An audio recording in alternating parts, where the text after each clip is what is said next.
5ই আগস্টের পরে নির্বাচনের কথা বলেছিলাম, ওরা বলেছিল সংস্কারের কথা।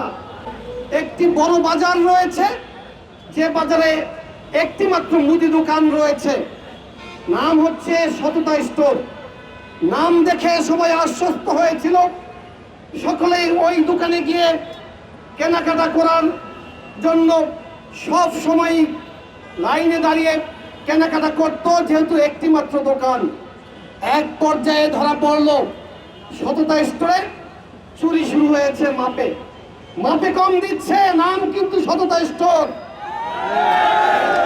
এরপরে ক্রেতারা সেই সততা স্টোরের পদ্মা সেতু, মেট্রো রেল এবং এলিভেটেড এক্সপ্রেসওয়ে নির্মাণের গর্বিত অংশীদার বসুন্ধরা সিমেন্ট।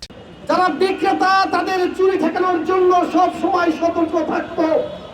প্রিয় উপস্থিতি, বাংলাদেশে ইসলামকে সংযুক্ত করে একটি রাজনৈতিক দল রয়েছে, যারা এবারের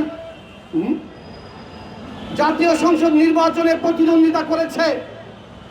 নামের সাথে ইসলাম রয়েছে। আমরা ভেবেছিলাম খুবই সৎ হবে, এই কারণে এদেশের মানুষ আশ্বস্ত হবার চেষ্টা করেছে। কিন্তু আমরা যারা নির্বাচন করেছি, এরকম আরো যারা নির্বাচন করেছে, তাদের সাথে আলাপ করলে দেখবেন সেই ইসলামিক দলের নির্বাচনে চুরি ঠেকানোর জন্য আমাদের জীবন প্রায় অতিষ্ঠ হয়ে উঠেছিল, আমাদের ঘুম হারাম হয়ে গিয়েছিল। তাদেরকে আপনারা কিন্তু চিনেছেন, চিনবেন। আমরা যখন 5ই আগস্টের পরে নির্বাচনের কথা বলেছিলাম, ওরা বলেছিল সংস্কারের কথা। আমরা বলেছিলাম নির্বাচনের কথা, ওরা নির্বাচনকে বানচাল করার জন্য বলেছিল ন্যায় বিচারের কথা। এরকমের কথা গত 16 বছর আমরা আরো শুনেছিলাম। আমরা যখন গণতন্ত্রের কথা বলতাম, ওই ফ্যাসিবাদী সরকার তখন উন্নয়নের কথা